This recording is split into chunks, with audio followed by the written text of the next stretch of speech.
Hey guys, Arm&Gun here. Going to talk about the XCR-M today. This is my favorite semi-automatic 308, and I'm going to tell you why. And explain a bit about the history of the gun. I'll have a separate video that does a disassembly, and I've got a shooting video out of this as well, kind of first-person style, so feel free to check that out, get an idea of what it's like to actually be behind this gun. So, this one is chambered in 308. Definitely a hefty cartridge. That's it next to a 5.56 or a 223. Just to give you a bit of an idea of the comparison and exactly what's this guy is built to do. So, this thing came about, it's the brainchild of Alex J. Robinson. He's the owner, founder, creator of this gun. He owns Robinson Armament in Salt Lake City, Utah. And I just have to give him a shout out here because I love his weapon system and I love his ingenuity and creativity and the fact that he made this thing happen. And as a Canadian, I'm extra grateful because for a long time, this was one of the only semi-automatic 308 systems that had modern ergonomics and that we got our hands on here in Canada. And from what I've heard, Wolverine Supplies is the main distributor for them in Canada. And I believe that there have been more of these things sold in Canada than in the United States, which is unbelievable because we have a 10th year population. With that said, gun culture is pretty strong up here. We definitely like our guns, so that's why I'm here today. But a big reason for this thing's success in Canada was it received a non-restricted status based on barrel length. So if you've got a long enough barrel, which this one does, it needs to be at least 18.5 inches. I think this is 18.6. That gives us a nice non-restricted status. We can actually take this thing out hunting or shooting in private land or crown land or, wherever it's legal to discharge a firearm, you can actually take this and shoot it, which is awesome.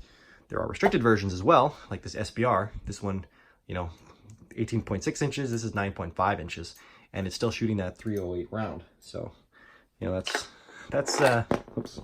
that's pretty cool. And this honestly right here is a ton of firepower in a small package and easily one of the favorites to shoot in my collection. I will do a shooting video of this one as well. I did mention, due to the fact that it's an SBR, it's treated like a handgun, which are highly regulated in Canada, and this is different legislation on it. There's there's enhanced licensing requirements and storage, transport, discharge requirements as well. So I can only take this to a range and shoot it, or approved range. I don't have an approved licensed range on my property, so I have to shoot this one at a club. So I will do that and do a shooting video of that one as well.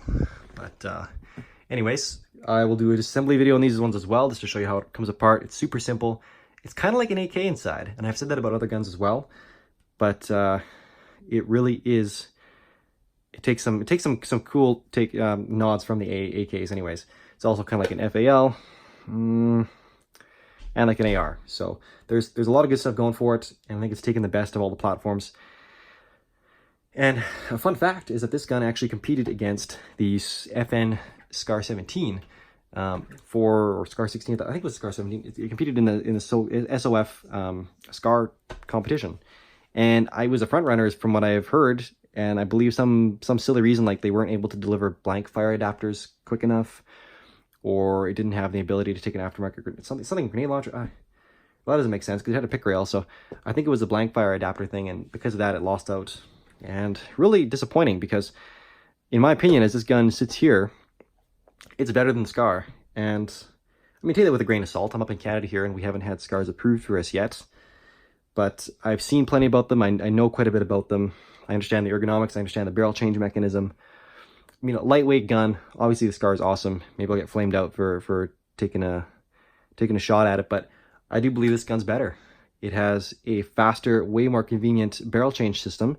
It has way better ergs, and they cost less. And they're made in the USA, which is awesome. I think kind of surprised, even politically, that didn't help it out. But I guess FN SCARs are made in the USA now too with FN's plant. But this was a true red-blooded American that put this thing together. So Alex J. Robinson, people, he's a friend of mine. Well, he's good in my books. I don't know him personally, but anyways, this is definitely a departure from the original gun that came out in 2006 or around that time.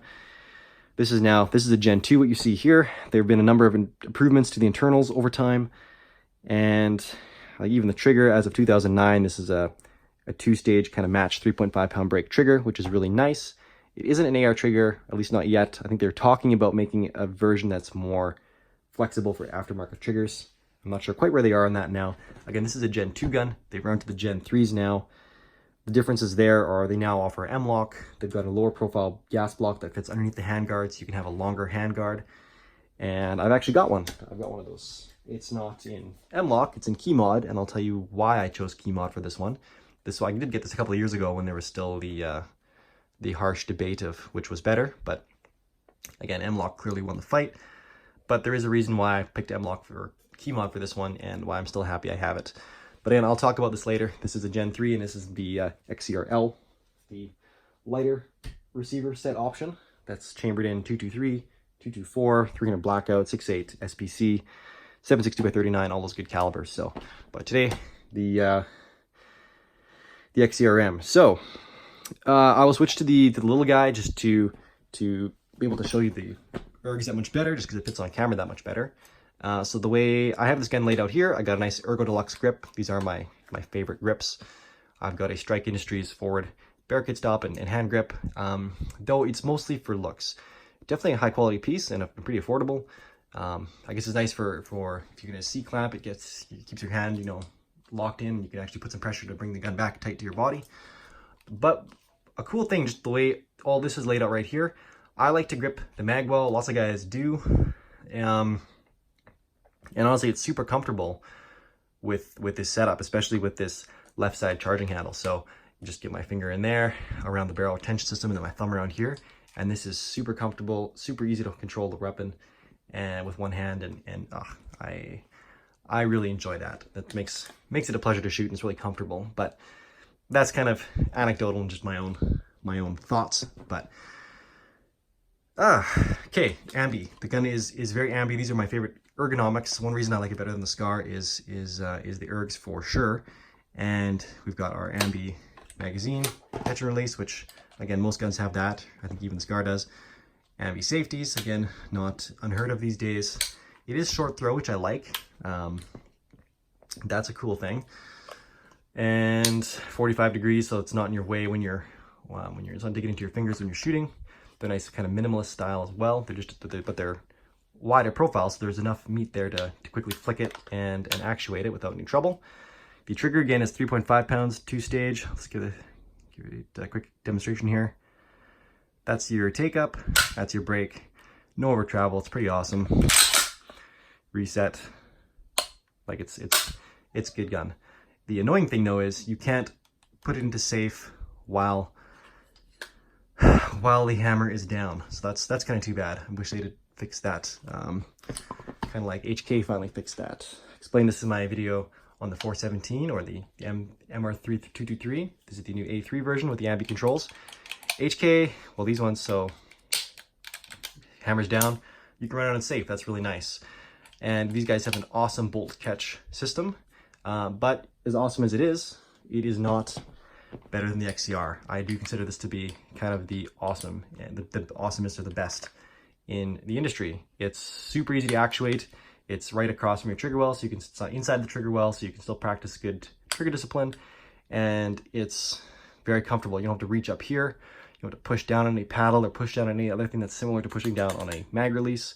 So it's a different kind of manual of arms, which I like. It's just a up or a down, and it's super simple. Pull this back, and it's locked. And again, if I didn't mention already, this is non-reciprocating, which is, again, that's a win over the SCAR. It's got a built-in forward assist, and then so easy to drop. Empty mag, and even on an empty mag, you're pushing down all the way to the follower. It's still really easy. So I've always really enjoyed that. Last round bolt hold as well. So, but anyways, what else can I tell you? Barrel change system is really slick, really simple. There were some initial issues with it not being as accurate, not being as reliable. They fixed that. I've heard that the new Gen 3 guns are like stupid accurate. And user adjustable gas block. The original didn't have a user adjustable gas block. This one now does. All you do is push down this little tiny detent, and then you can spin this and adjust it. It's got quite a few settings. Again, internally, it's got some nods to the AK. Looks like a long stroke gas piston. That's what a lot of people say it is. But it's not quite. It's got a tappet system up here, kind of like a piston, a small piston, almost like a G36. So that's inside here. That impinges on a long piston that attaches to the bolt carrier group. It's independent, but it does attach to it. And it's super simple to take down. So that's the other pro this gun has for it, is takedown is unbelievably easy. So hinge pin like an AR, but there's this little spring-loaded, this is the op rod, and they've built in a spring-loaded catch that allows you to hinge the upper and lower apart, and that's it. That is literally it. It is so simple, and it locks in tight. There's very, very little, if any, receiver wobble, and so this is the fastest gun that I know of how to disassemble. It's pretty unbelievable. So it's definitely got the scar beat there as well. The stock, well, the scar stock kind of sucks anyways. The dog boot. Most people throw an ACR stock on it anyways, so I can't really knock the XCR there. Though I would say that their factory stock is better. Now this is their original, their fast 1. They've improved on this. They've now got like a fast 3 out. I've got the L version on my XCR-L Gen 3, but there's an M version as well, which I actually think would correct a lot of the issues that I have with it. I just don't find this very comfortable to shoulder. But the new Gen 3 does make it easier to adjust length of pull and cheek and stuff like that, and it's got a adjustment in there to tighten up as well, which is nice, take all the wobble out of it. But this does fold, it clears the ejection port, you can shoot while folded, so it does have a lot of good things going for it. And again, designed by American, made in the USA, it's pretty great. The rear of the receiver is definitely well suited for adapters, stock adapters, much like this Fighting Irish adapter on this. It allows me to run this Magpul, well, Bushmaster ACR now stock. But again, just what a fantastic gun. So check out my shooting video. I got a first-person style shooting video of this.